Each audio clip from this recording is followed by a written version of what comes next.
9:32, vámonos a la Ciudad de México. Allá está Ángel Verdugo, lo tenemos en la línea telefónica. Ángel, ¿Qué tal, Pascal? Muy buenos días, ¿cómo estás? todo muy bien, nos han recibido aquí, como siempre, muy bien en Puebla, querido Ángel. Muy bien.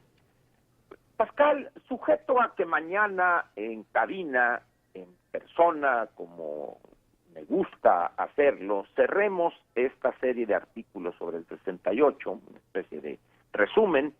Hoy quiero tocarte un tema a la luz de dos acontecimientos. El primero fue el sábado reciente, el más reciente de la semana próxima pasada, cuando en la Plaza de las Tres Culturas López hizo algunas declaraciones, otra vez sobre aquello que llamó Guardia Nacional y ahora Guardia Civil, donde habla de un ejército de paz, etcétera, etcétera. Y también las escenas de ayer con estos pues no sabemos qué son, si son provocadores, son personas del lumpen que, pues como dijo aquel, se meten hasta veganines y magnopiroles, causaron una serie de daños a propiedad privada y pública, pero de alguna manera pinta una realidad que se vive, si no en todas las ciudades del país, pero específicamente en la Ciudad de México, ya es parte del paisaje la presencia de estos grupos y la autoridad prácticamente los deja hacer, los deja pasar. ¿A qué es lo que me refiero, Pascal? A una de las, vamos a decir, de los peores elementos del legado del 68, que se ha acomodado muy bien a aquellos políticos que temen tomar decisiones y que temen utilizar los recursos que la ley les pone para que los usen, con miras a hacer respetar la ley por todos o hacer valer a plenitud el Estado de Derecho. Estamos hablando de de hacer sinónimos, hacer valer y respetar la ley y represión. López dice el sábado: nunca más el ejército reprimirá al pueblo. Debemos señalar una cosa, Pascal. Un concepto es represión y otro es hacer respetar la ley. El Estado tiene el monopolio legítimo de la violencia. Dicho de otra manera, las Fuerzas Armadas, las policías, los tribunales, son los elementos en cuanto se refiere al uso, al monopolio legítimo de la fuerza, los elementos fundamentales del Estado para mantener la estabilidad, para mantener al Estado en la viabilidad a la que estamos acostumbrados y en términos generales ser el garante de, en última instancia, de la estabilidad política de un país. Cuando el gobernante, sea que esté en funciones o próximo a hacerlo, equipara represión con utilizar la fuerza legítima del Estado para hacer respetar la ley o para regresar la normalidad en alguna región o en alguna ciudad, estamos cometiendo o estamos ante un error muy grave, Pascal, por parte del gobernante. Si nosotros revisamos lo que ha pasado en la Ciudad de México estos casi 6 años, recordaremos aquella declaración desafortunada del doctor Miguel Ángel Mancera, que dijo que como ellos eran un gobierno fuerte, no utilizaban la represión o la fuerza.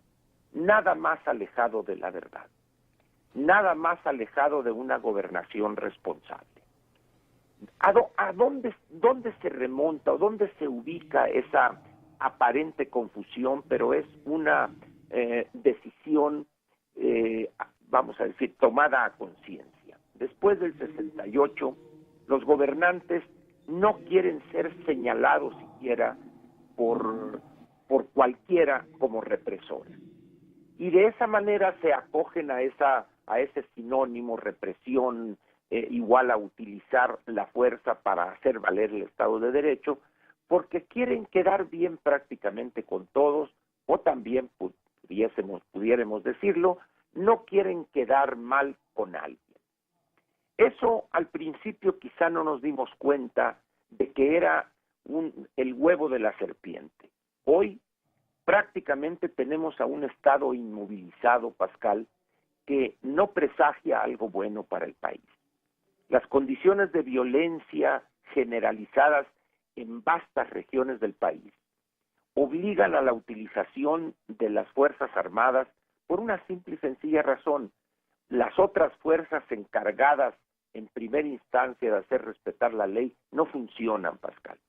Las razones de esta situación, de esta realidad, pueden ser muchas y diversas, pero el hecho claro es que las policías, sea la Policía Federal, las policías estatales y municipales, las policías judiciales, etcétera, no tienen ni la capacidad, ni la organización, ni los recursos materiales y humanos para poder enfrentar exitosamente a estas bandas de delincuentes que, contra lo que pudiera pensarse, Pascal, ya tienen una gran cantidad de negocios, vamos a llamarlo de esta manera, o actividades delictivas diferentes al narcotráfico.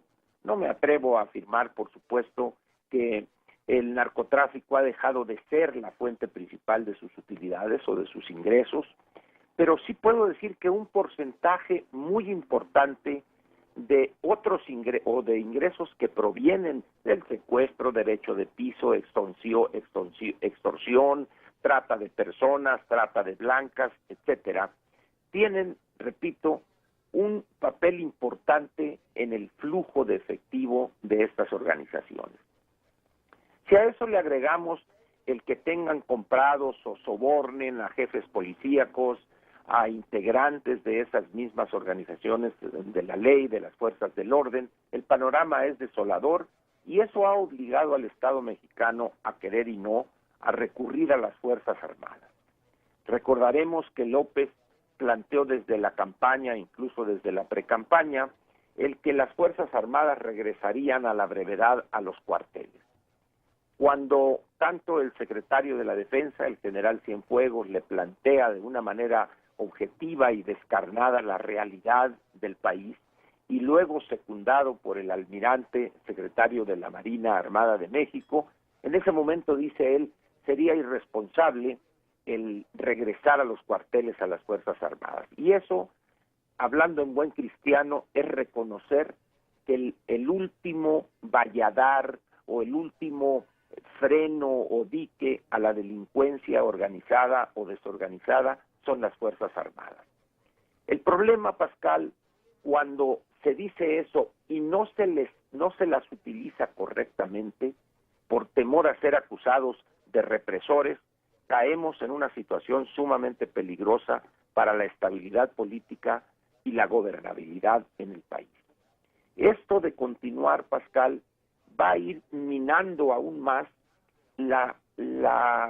vamos a decir, la viabilidad de México como país. El que cada vez se sustraigan al derecho, a la aplicación y respeto de la ley, vastas regiones del país y no haya la respuesta adecuada, eficaz, contundente del Estado, las cosas pintan mal. Y el origen, Pascal, está en esa actitud blandengue o en esa actitud incorrecta de decir yo no seré represor o el ejército no será utilizado para reprimir al pueblo.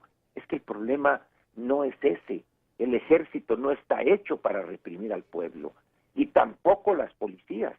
Estos elementos constitutivos centrales del Estado están diseñados y pensados dentro de la concepción general de un Estado para garantizar la vigencia de la ley, la vigencia plena de un Estado de Derecho y el respeto de los derechos de propiedad, vigencia de contratos, etcétera, etcétera. Dicho de otra manera, están pensados para hacer respetar la ley por todos sin distingo alguno. Y cuando el uso de esos recursos legítimos del Estado, su uso se equipara con reprimir al pueblo, esa entidad inasible propia de populistas y demagogos, las cosas, Pascal, no pintan bien para la gobernabilidad, para la estabilidad política y por ende la estabilidad económica para los próximos años. No quiero decir para los próximos 6, simplemente para los próximos años, porque esto, Pascal, es de justicia decirlo, no es privativo de López. Después del 68, prácticamente todos los gobernantes que sucedieron a Gustavo Díaz Ordaz, que era presidente de la República, han pecado exactamente de lo mismo. Quizá hubo una actitud mucho más intensa en cuanto a equiparar represión con hacer valer la ley en los últimos 2 o 3 gobiernos, pero al final de cuentas, Pascal, es algo que trasciende al gobernante, porque tal parece que lo que los distingue al que viene, al que está y a los 2 o 3 anteriores es ese miedo, pánico a ser considerados, cuando hacen uso de la fuerza legítima del Estado para hacer respetar el Estado de Derecho, que los califiquen de represores. Y eso, Pascal, a querer y no, a entenderlo y aceptarlo o no, es uno de los legados perversos que dejó el movimiento del 68. Nos vemos mañana en cabina, Pascal.